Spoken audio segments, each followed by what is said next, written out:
través de la evangelización. Els moriscos valencians estaven considerats els més perillosos de la península. Per això van ser els primers expulsats. Però els de l'interior de la Marina es negaren a abandonar la terra que els havia donat la vida. La rebelió de la Vall de Laguar havia començat. Y dejaron a las 16.000 personas que estaban subidas en el Val de Laguar completamente sin agua y sin alimentos. De tal manera que conforme pasaron los días empezaron ya a bajar completamente desesperados. Los cronistas de la época, incluso los de corazón más duro, nos cuentan escenas auténticamente espantosas, ¿no? Espantosas de gente que bajaba enloquecida, de gente que vendía a sus hijos por un pellejo de agua y unos pocos higos, de gente que conforme bajaba iba desplomándose y muriendo de sed y de deshidratación. Y viendo que la situación era completamente irresoluble, comenzó a circular una leyenda que ya circulaba desde unos meses atrás por toda Valencia, que era que vendría a socorrer a los moriscos un moro llamado Al-Fatimí encima de un caballo verde, ¿no? Que, bueno, con su gran poder y con su creencia en el Islam ayudaría a los moriscos para poder restablecer el Islam dentro de la península. L'altra zona rebel va ser la Mola de Cortes.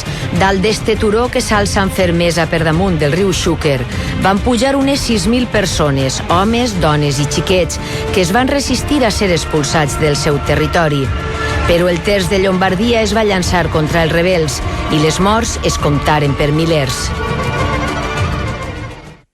El despoblament va avançar cap al sud. Molts pobles de la vall del Vinalopó quedaren buits. Així, els nous cristians de Moro eren el 80% de la població. D'ells van ser expulsades 500 famílies. Estem exactament en la plaça Major del Raval, que està situada en el que era l'eix viari principal de l'antic Raval morisc.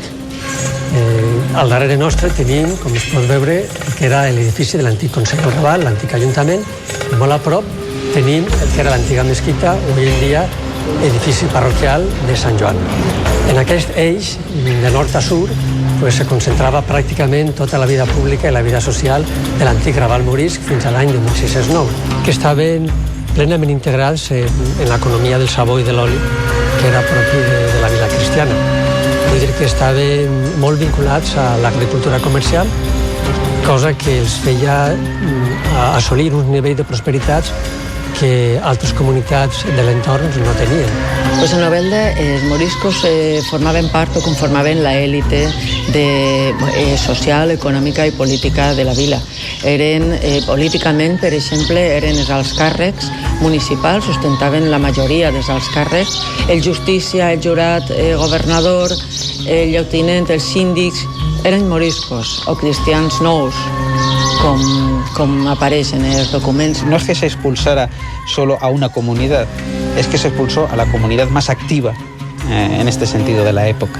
Una crisi que va costar més de 100 anys en superar, perquè efectivament és un terç de la població, un terç a més treballadors, és a dir, ahí no n'hi ha nobles, no n'hi ha gent que siga simplement rendista, sinó tot el contrari, gent productiva. A més, en moltes comarques que mai no es van poblar tant com en aquella època, perquè vivien sobretot en zones d'interior, en zones muntanyenques, que eren difícils d'extraure qualsevol tipus de benefici d'elles, únicament estos moriscos que estaven ahí pràcticament en una reserva eren capaços de traure profit d'aquestes terres tan dures.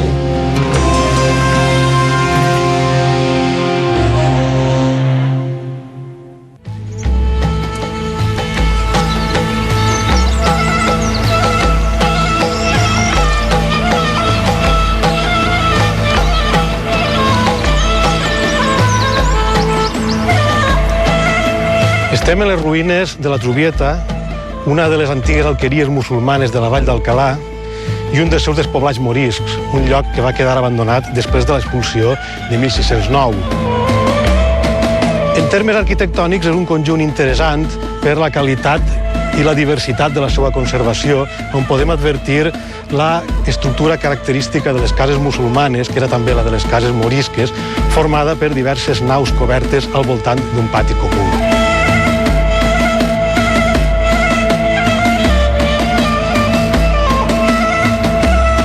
Ens trobem al davant de la casa morisca de la Cairola, troba a la Vall d'Ebo, i és molt interessant arquitectònicament perquè es tracta de la casa morisca més ben conservada, probablement la menys modificada i més completa de les cases morisques del territori valencià. Un element interessant és esta planta, el garroferet del diable o Anahiris fètida, que encara que costi de creure, creix quasi exclusivament en les ruïnes dels poblats moriscos. No sabem ben bé els motius, però sembla que originalment pogué tenir una aplicació ramadera. Algun dia, d'ara fa 4 segles, estes cases de la Vall d'Alcalà eren com les que avui trobem als pobles moriscos de Tunísia. ¿Todas estas casas son moriscas, estas casas Sí, de la calle? mayoría de esa calle, casi todas, yo diría unos 60%. Y a ver, una casa aquí, a ver, esta. A ver, si la podemos. Sí, se puede entrar, me parece. La puerta estaba abierta. Mira, eso es típico. Qué cosa. Es una casa típica Yo morisca. también voy, sí, Totalmente. Yo descubro, porque lo conozco todo por los documentos antiguos. Mira, estas tejas son moriscas. Mira el patio, las ventanas que dan al patio y todos esos portales. Imagínate que cuando llegaron con una caja de herramientas y nada más. Que traían de Valencia. Lo que traían ellos de Valencia es los conocimientos de las cosas. Y empezaron a edificar, tenían también semillas, plantaron el jazmín, que es una cosa típica. En todos los patios de los moriscos encontramos jazmín, un naranjo, normalmente se llama así, ¿no? Sí, un naranjo. El árbol, un olivo. Por aquí es un patio sencillo, es una casa muy sencilla. Pues hay algunas que son más decoradas. Cases blanques i senzilles com les de Xelva. Este poble de la comarca dels Serrans conserva intacte el barri morisc. D'ací van ser expulsades 270 famílies. El barrio se fue creando a partir del siglo XIV con el asentamiento de la población mora en los arrabales de la ciudad y todavía hoy en día conserva su trazado urbano intacto. Calles serpenteantes, porchados, rincones recolectos y una mezquita.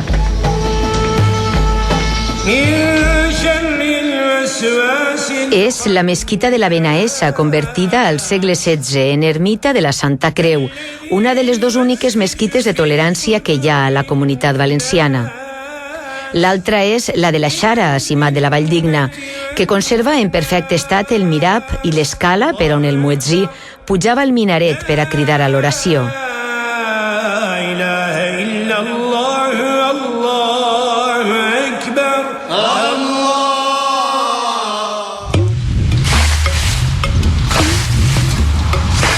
Els moriscos eren bons llauradors i a les terres del Magrib ho van continuar sent.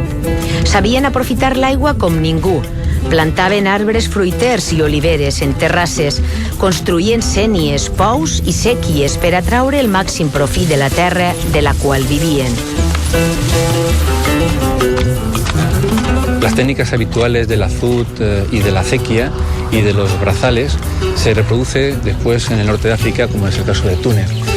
O la utilización de las aguas subterráneas a través de los manantiales, fuentes, las galerías, las muculas tunecinas, las kétaras marroquíes o las fogaras de Irán, ¿no? Ese tipo de captación de agua es muy habitual en el territorio valenciano y es una herencia directa de nuestro pasado morisco.